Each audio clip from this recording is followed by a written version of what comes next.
जय हिंद मित्रांनो, आपल्या युट्यूब चॅनलवर मी सर्वांचं मनापासून स्वागत करत आहे।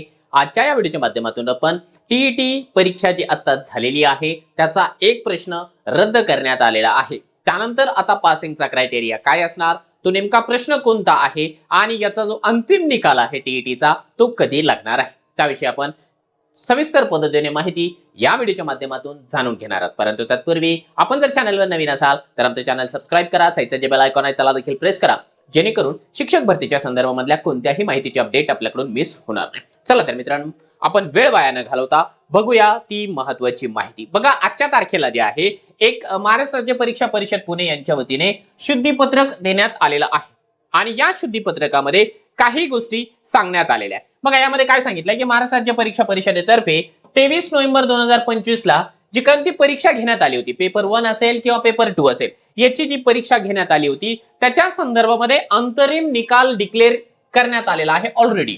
आता या अंतरिम निकालावरती काही ऑब्जेक्शन मागवण्यात आले होते आणि ऑब्जेक्शन या ठिकाणी 16 जानेवारी ते 21 जानेवारी दरम्यान मागवण्यात आले होते। आता 16 जानेवारी रोजी प्रसिद्ध झालेल्या अंतरिम निकालावरील प्राप्त हरकतीनुसार पेपर 1 मधील जे आहे परिसर अभ्यास या विषयामधला, बघा आता प्रश्न कोणता रद्द झाला लक्षात घ्या। पेपर 1 हा मुद्दा आपल्याला लक्षात घ्यायचा।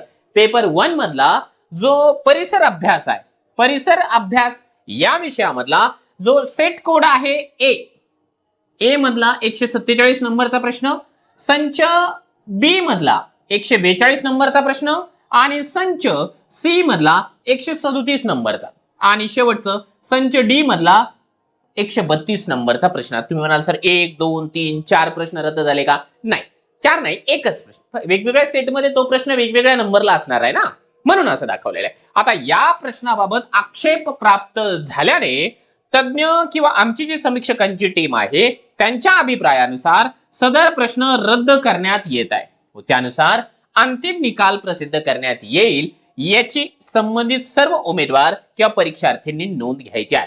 म्हणजे लक्षात घ्या, पेपर 1 मधला एक प्रश्न रद्द झालेला आहे। पेपर 2 मग तो सोशल सायन्स असेल किंवा मॅथ सायन्स असेल त्याच्यामध्ये बदल झालेला नाहीये।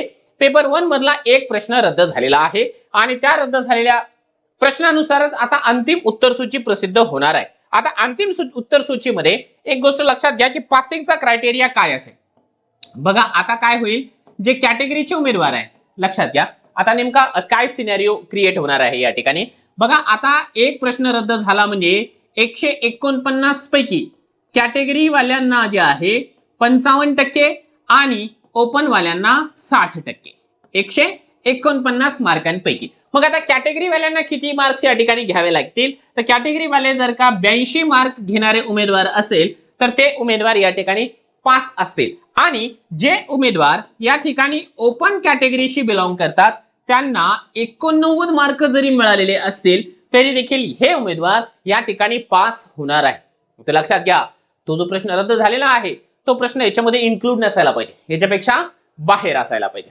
चला, तर एक चांगली गोष्ट आहे, 89 मार्क वाले जे ओपनचे कॅन्डिडेट्स आहे ते सगळे आता या ठिकाणी पास होणार आहे। याचा निकाल कधी लागेल, कदाचित उद्या आपल्याला महा टीईटी परीक्षेचा जो निकाल आहे तो पाहायला मिळू शकतो। आणि मित्रांनो, आपण जर का यामध्ये यशस्वी होऊ शकला नाही, पुढच्या टीईटीची तयारी करत असाल, त्यासाठी अवेलेबल आहे गुरुजी नावाची बॅच। या बॅचचा फायदा आपण निश्चितपणाने घेऊ शकता। त्यासाठी तुम्हाला प्ले स्टोर वरून मास्टर टीचर हे जे ऍप आहे डाउनलोड करून घ्यायचं आहे, किंवा याच्या व्यतिरिक्त आपण जर का येत्या 8 तारखेला होऊ घातलेली सीटीटी परीक्षेची तयारी करत असाल त्यासाठी देखील आपल्याकडे टेस्ट सिरीज किंवा PYQ ची व्हिडिओ सोल्युशन अवेलेबल आहे। त्यासाठी देखील तुम्हाला मास्टर टीचर हेच ऍप डाउनलोड करायचं आहे।